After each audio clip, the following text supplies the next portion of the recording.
તો મારા અંદર ઘણા વિચારો હતા, પણ હું સમયને માનમાં રાખીને વિશ્વ આદિવાસી દિવસની જે મને સ્પીચ આપી હતી તેના વિશે બોલીશ.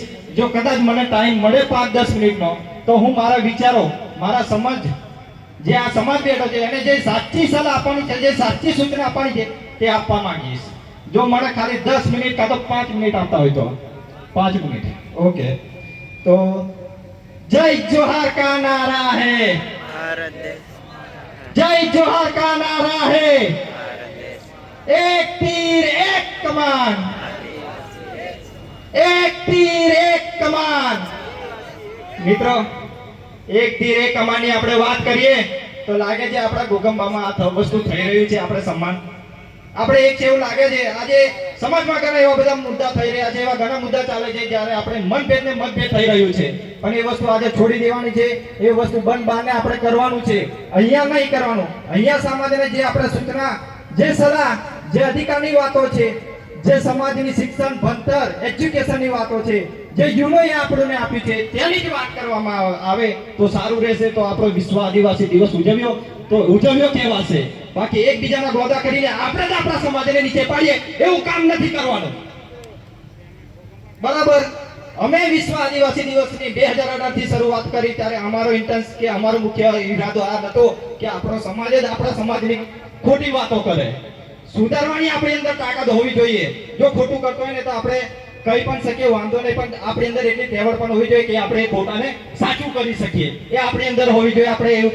આપણે એવું નહીં કરવાનું કે તું ખોટો છે, બરાબર? આપણે સમાજની વચ્ચે નહીં કરવાનું. બદબાને એ વસ્તુ થઈ શકે છે. મારે સમાજને આ જ વસ્તુ કહેવું છે, બરાબર? સમાજ બેઠો તો સમાજની વાતો કરવાની, બીજી ત્રીજી વાતો કરવાની નહીં, બરાબર? આ વસ્તુ હું તમને કહેવા માંગુ તો આ તો મારી દિલની વાત છે ભાઈ, કારણ કે અમે આ વસ્તુ લઈને નતા ઉભા થયા. તમા સાચી વાત કે ખોટી વાત ભાઈ? રડિયા છે, પડ્યા છે, ભર્યા પણ છે. આના માટે આ અંદરથી નીકળે છે ભાઈ. આજે આ સમાજની આ દશા મને નહીં દેખાતી. એટલે તમને વિનંતી કરું છું, તારું મારું બધું રહેવા દો, બધા ભેગા મળીને જ કરવાનું છે. આપણને આ દિવસ એના માટે આપ્યો છે, ભેગા થવા માટે. તો આપણે જે આ વસ્તુ કરીશું એ કેટલું અશક્ય છે.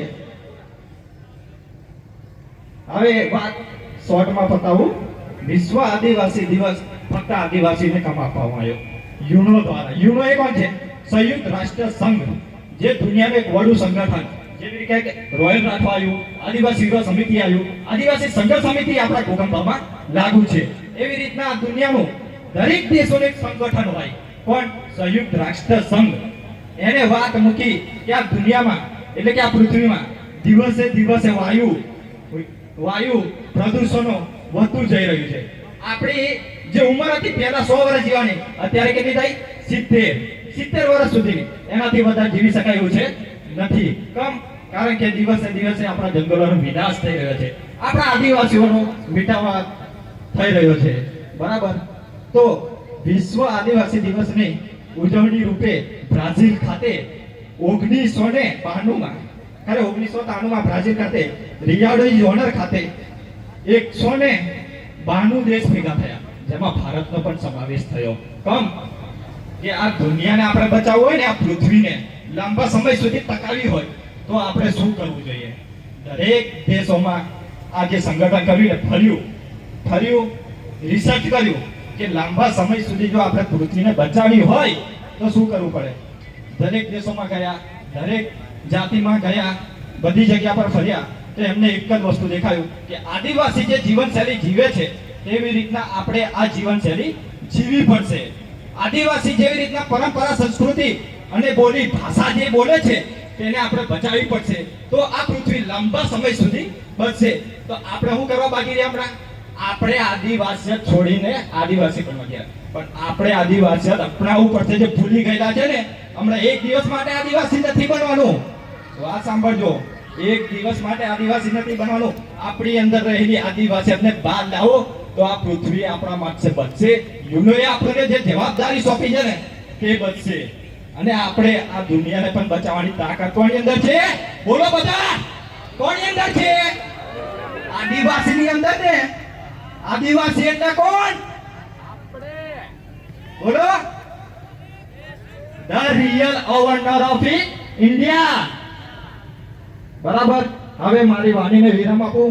મારી પાસે બોલવા માટે બહુ બધું હતું, પણ હું થોડોક સમય લેલો, 2 મિનિટ ખાલી જોઈને બોલી દઉં, બરાબર? મિત્ર, ધરતી, આ પંચમહાલની ધરતી એ સામાન્ય ધરતી નથી. આદિવાસી પ્રકૃતિ સાથે રહેલી પરંપરાને સ્વાભિમાન જીવતો આદિવાસી છે પંચમહાલનો. આપણી નજીક માનગઢ પવિત્ર ભૂમિ આવેલી છે. એ ભૂમિ માત્ર માટી નથી, પણ આપણા 1500 જે આદિવાસી હતા લડવૈયા, એમની સુગંધ છે. આજે તમે માનગઢ પણ જાઓ ને તો ત્યાં તમને લાલ માટી દેખવા મળશે. એ કોની? આપણા આદિવાસીઓના બલિદાનની. આપણે વાતો આવી કરવાની છે. નેક્સ્ટ ટાઈમ હું મારા વાણીને આટલી વિરામ આપું છું. ઘણા પ્રવક્તાઓ બાકી છે, તો આપણે એમને પણ સાંભળીશું. જોહાર, જય આદિવાસી, એક તીર એક કમાન. જોરથી બોલો, એક તીર એક કમાન.